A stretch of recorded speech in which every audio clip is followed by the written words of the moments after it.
Licence ছাড়া গাড়ি চালালে কি শাস্তি হতে পারে? আপনি কি জানেন ড্রাইভিং লাইসেন্স ছাড়া গাড়ি চালালে শুধু জরিমানা নয়, জেলও হতে পারে।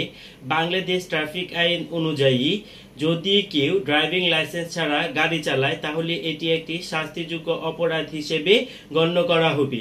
আজকের ভিডিওতে আমরা জানব কোন আইনে এ অপরাধের বিচার হয়, কি শাস্তি হতে পারে এবং এ ধরনের ঝুঁকিপূর্ণ আইন থেকে আপনি কিভাবে বাঁচবেন।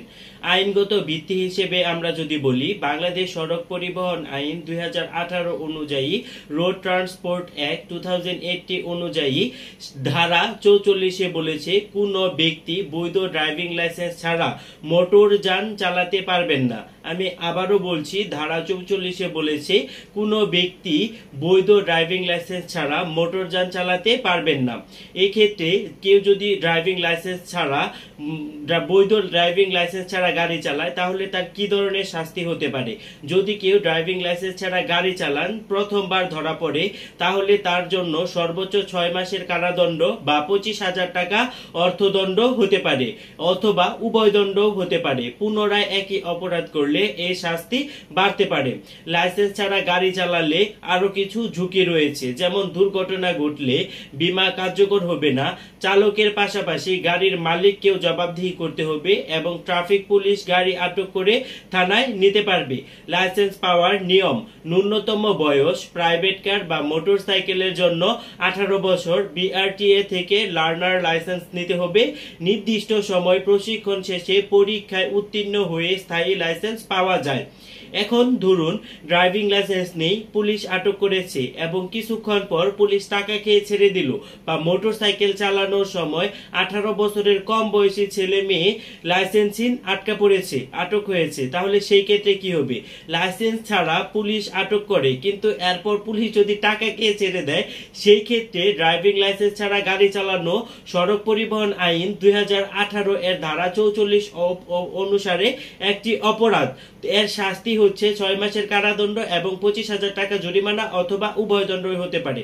কিন্তু যদি পুলিশ আইনি প্রক্রিয়া না মেনে টাকাকে ছেড়ে দেয় তাহলে সেটা দুর্নীতি ও ঘুষ নেওয়ার অপরাধ। সুতরাং দণ্ডবিধি এর 1860 এর ধারা 161 এবং দুর্নীতি দমন কমিশন আইন অনুযায়ী শাস্তিযোগ্য। এই ধরনের ক্ষেত্রে ভুক্তভোগী চাইলে দুদক বা পুলিশের উচ্চপদস্থ কর্মকর্তার কাছে অভিযোগ জানাতে পারবে। 18 বছরের কম বয়সী ছেলে মেয়ে যদি মোটর সাইকেল চালাতে গিয়ে আটক হয় ড্রাইভিং লাইসেন্সের জন্য, সেই ক্ষেত্রে কি হবে? আইনগতভাবে ড্রাইভিং লাইসেন্স নেওয়ার ন্যূনতম বয়স 18 বছর। এই ক্ষেত্রে চালক অপ্রাপ্ত বয়স্ক, সরাসরি শাস্তি দেওয়া হয় না কারণ সে অপ্রাপ্ত বয়স্ক, তবে আদালত বা পুলিশ তার অভিভাবককে দায়ী করবে। যানবাহনের মালিক বা অভিভাবক দায়ী হবেন এবং তাদের বিরুদ্ধে মামলা হতে পারে। শাস্তি: অর্থদণ্ড, গাড়ি আটক, প্রয়োজনে মালিককে কারাদণ্ড হতে পারে। সড়ক পরিবহন আইন 2018 এর ধারা 75 অনুযায়ী যদি অপ্রাপ্ত বয়স্ক চালক দুর্ঘটনা ঘটায় তাহলে সব দায়ভার পড়বে গাড়ির মালিক ও অভিভাবকের উপর। বীমা কার্যকর হবে না এক্ষেত্রেও এবং পুলিশ গাড়ি জব্দ করতে পারবে। সুতরাং 18 বছরের নিচে কেউ মোটরসাইকেল বা গাড়ি চালাতে পারবেন না। পুলিশ টাকা খেয়ে ছেড়ে দিলে সেটা বেআইনি, সেটার বিরুদ্ধে পদক্ষেপ নেওয়া যায়।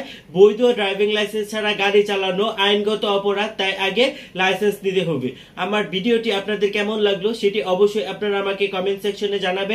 আর আমার চ্যানেল ল ইনফরমার বিডি কে সাবস্ক্রাইব করে আমার পাশেই থাকবেন। ধন্যবাদ সবাইকে।